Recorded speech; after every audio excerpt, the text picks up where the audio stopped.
এদিকে রাজশাহী বিশ্ববিদ্যালয় কেন্দ্রীয় ছাত্র সংসদ রাকসু নির্বাচনে জাতীয়তাবাদী ছাত্রদল প্যানেল ঘোষণা করেছে।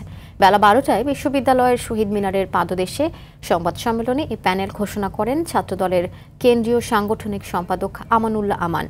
ভিপি পদে রাবি ছাত্রদলের সহ সভাপতি নূর উদ্দিন আবির, জিএস পদে দপ্তর সম্পাদক নাফিউল জীবন এবং এজিএস পদের যুগ্ম সাধারণ সম্পাদক জাহিন এশাকে নিজেদের প্রার্থী ঘোষণা করা হয়। এ সময় বাকি 20টি পদে প্রার্থীদের নামও ঘোষণা করা হয়। তবে সিনেট এবং হল সংসদের প্রার্থীদের তালিকা পরবর্তীতে প্রেস বিজ্ঞপ্তির মাধ্যমে জানানো হবে বলে জানিয়েছেন ছাত্রদলের কেন্দ্রীয় সাংগঠনিক সম্পাদক আমানুল্লাহ আমান। বিভিন্ন জল্পনা কল্পনা শেষে ছাত্র সংসদ বাস্তবায়ন হতে যাচ্ছে। আমরা খুবই উচ্ছ্বাসিত এবং খুবই আনন্দিত। বিভিন্ন মহল তাদের নিজেদের স্বার্থ চরিতার্থ করার জন্য প্রশাসনকে চাপ প্রয়োগ করছে। বিগত 17 বছর আমরা শুধুমাত্র গণতান্ত্রিক পরিবেশে একটি নির্বাচন আদায় করার জন্য লড়াই করেছি, মানুষের ভাতের এবং ভোটের অধিকার আদায়ের জন্য লড়াই করেছি। সকল চাওয়া পাওয়াকে আমাদের ইশতেহারের মধ্যে ইনক্লুড করার, তাদের সকল ন্যায্য অধিকার, ন্যায্য দাবি পূরণ করাই থাকবে ছাত্রদলের অঙ্গীকার এবং আমাদের সকলের অঙ্গীকার। দর্শক, এই বিষয়ে আরো জানাতে রাজশাহী বিশ্ববিদ্যালয় থেকে যুক্ত হচ্ছেন সহকর্মী মুস্তাফিজ রকি।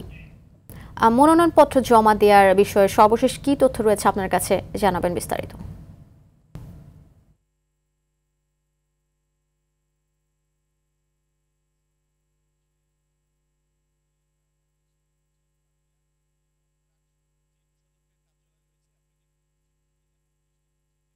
শেষ সময় বাকি রয়েছে।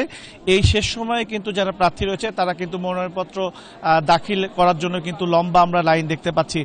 কিছুক্ষণ আগেই অর্থাৎ এখন কিন্তু রাজশাহী বিশ্ববিদ্যালয়ের শাখা ছাত্রদলের নেতাকর্মী এখন কিন্তু বাইরে অবস্থান করছে এবং ভেতরে কিন্তু আপনি জানেন যে ছাত্রদলের যে প্যানেলটি আসলে ঘোষণা করা হয়েছে, ভিপি পদে যার নাম আসলে এসেছে আবির এবং জিএস পদে কিন্তু জীবন, পাশাপাশি এজিএস পদে জাহিন এশার নাম এসেছে এবং এই প্যানেল কিন্তু ঘোষণা করছেন এবং তারাই মূলত এখন কিন্তু যে মনোনয়নপত্র সেটি কিন্তু দাখিল করছেন। এবং শেষ খবর পাওয়া পর্যন্ত এখন পর্যন্ত 250টিরও বেশি আসলে যে মনোনয়নপত্র প্রার্থীরা আসলে দাখিল করেছেন।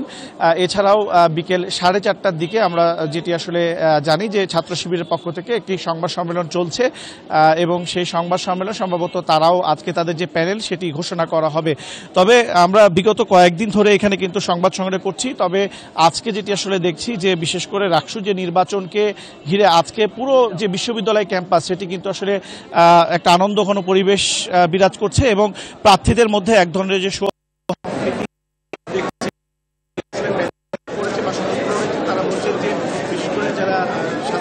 ক্যান্টিনের বিষয়গুলো রয়েছে এবং ছাত্র যে অধিকারগুলো রয়েছে প্রত্যেকটি বিষয় নিয়ে তারা আসলে কাজ করতে চায়, প্রার্থীরা এমনটি জানিয়েছে।